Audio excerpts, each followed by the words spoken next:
महाराज जब उन्हें पता ही नहीं था कि अजामिल कौन है, बड़े भाव से भेज दिए। अब जैसे सभी संत अजामिल के घर गए, अब कह रहे महाराज अजामिल घर पर नहीं था। अब गणिका घर में थी। गणिका ने अपने घर के द्वार पर संतों के मंडली को देखा, सो द्वार पर आकर बोली बाबा कहिए क्या बात।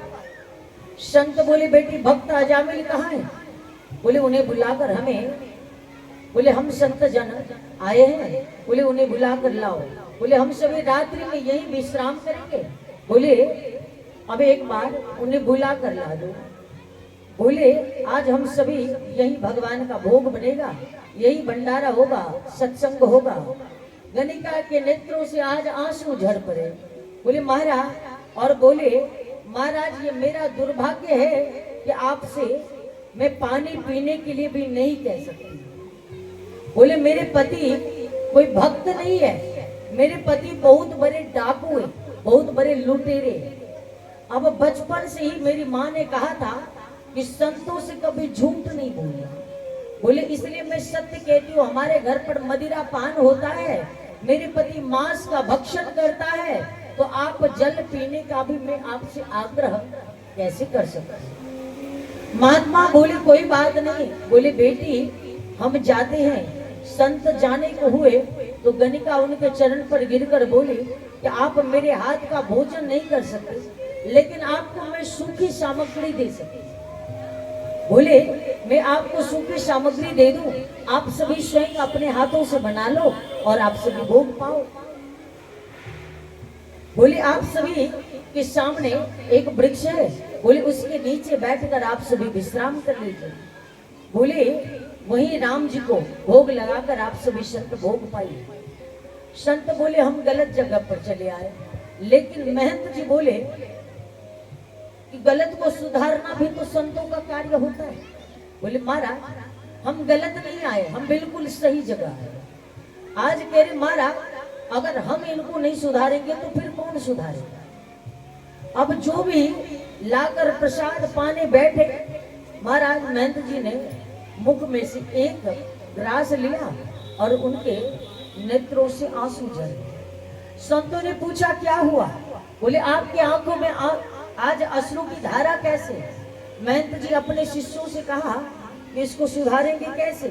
बोले अजामिल का अन्न हमने खाया है, अब इसको सुधारना है। बोले लेकिन कैसे। बोले इससे कहो कि रोज संध्या गायत्री पाठ करो। लेकिन बोले ये तो करने वाला नहीं है। बोले महाराज, बोले इसको कोई धार्मिक काम करने को कहेंगे, लेकिन ये करने वाला नहीं। बोले फिर इसको अब बिगड़े हुए आचरण को संवारे कैसे। बोले बस इसकी चिंता में महंत जी रात्रि भर बैठे बैठे सोचते। अब अजामिल डाका डालकर धन को लूटकर प्रातः 4 बजे अपने घर में लौटता है। लेकिन आज अजामिल मध्य रात्रि में माथे पर काली पट्टी बांधे कंधे को, आज कहते महाराज कंधे पर लूट का सामान लेकर जैसे आए लटकाए हुए, वहां वृक्ष के नीचे आज सभी संत मंडली को देखते ही आग बबूला हो गया। बोली ये किसने बुलाया है, आज इन्होंने मेरे घर में कैसे प्रवेश कर लिया, आज इनको घर में अनुमति किसने दे दी। गणिका बाहर आई, बोली ऐसा क्यों बोलते। बोले ये सभी संत है, ये सभी अयोध्या से आए हुए और श्री धाम वृंदावन को जा रहे हैं। हमारे द्वार पर इन्होंने विश्राम के लिए आया तो इन्होंने क्या बिगाड़ा। बोले प्रातः काल चले जाए। अजामिल अपने पत्नी को बहुत ही ज्यादा डराया धमकाया, लेकिन बोला कि तुमने इसे क्यों बुलाया। बोले अब ये तो 2-4 दिन बोले रख लो। बोले अगर तुम चाहो तो अब इन सभी को 2-4 दिन और रख लो, मैं मना नहीं करता। अभी इतना कहा था तो बोले ऐसा भाव उसके मन में आया।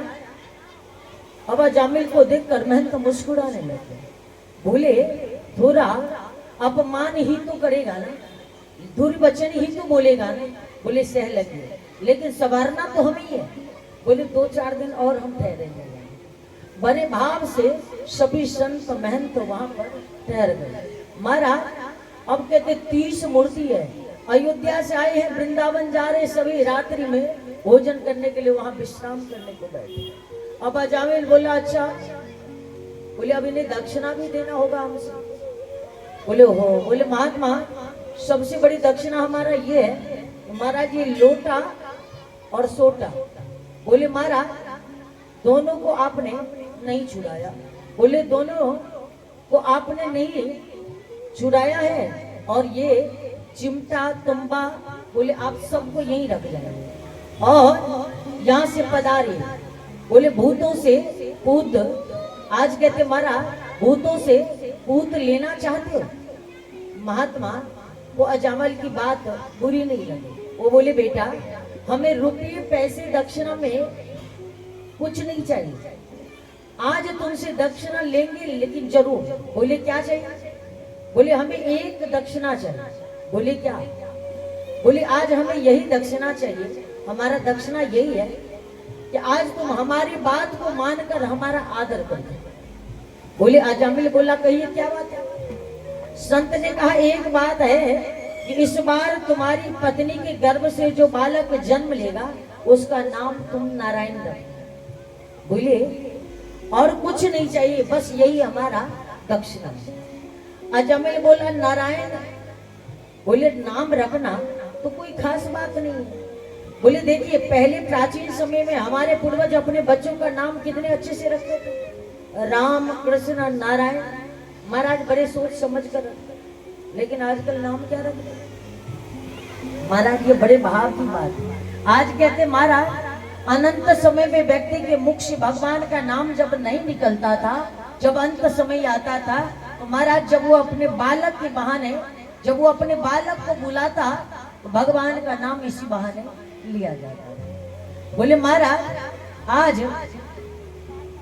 बोले महाराज फैशन का समय आ गया है, बच्चों का नाम महाराज आजकल तो कहते महाराज चिंटू पिंटू रिंकू महाराज पिंकी चिंकी महाराज सभी अपने प्रकार से रखते। आज कहते महाराज ऐसा नाम कि महाराज मरते समय मुख से भी निकले तो महाराज कल्याण नहीं हो सकता। आज कहते हैं इसलिए अजामिल ने कहा कि हम संतों के बात को मानकर 10वें पुत्र का नाम अजामिल ने नारायण रखा।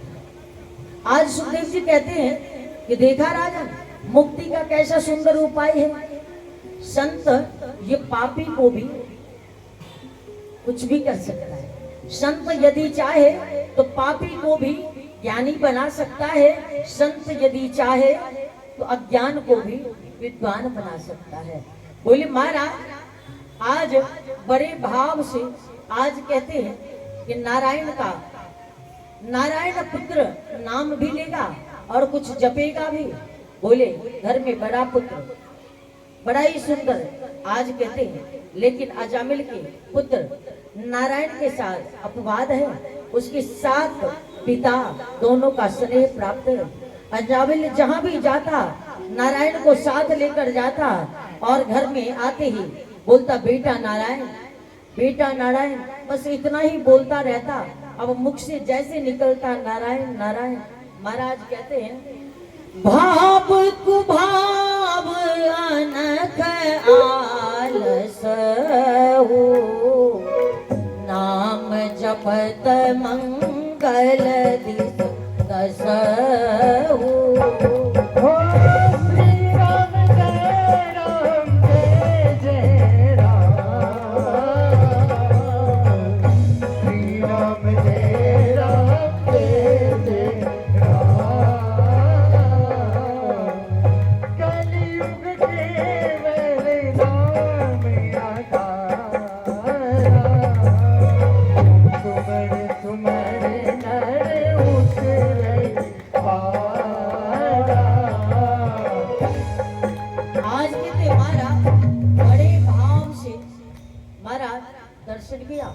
और बड़े भाव से परमात्मा के, बोले किसी भी भाव से महाराज चाहे क्रोध में आकर भी भगवान का नाम ले, महाराज उसका भी बेड़ा पार हो जाता है। अजामिल का मृत्यु का समय आया, यमराज ने अपने दूतों को अजामिल को लाने के लिए भेजा। अब पलंग पर पड़े थे अजामिल, यमराज के दूत उसके गले में रस्सी बांधे और यमराज के दूतों का विकराल रूप देखकर अजामिल डर गया और अपनी सहायता के लिए चिल्लाने लगा, बोले बचाओ बचाओ। बोले कौन? अब एक बड़ी समझने की बात है, मृत्यु के समय व्यक्ति जब तड़पता है, चिल्लाता है, जब वो हाय हाय करके चिल्लाता है, तो समझो यम का दूत उसे पकड़ कर ले जा रहा है।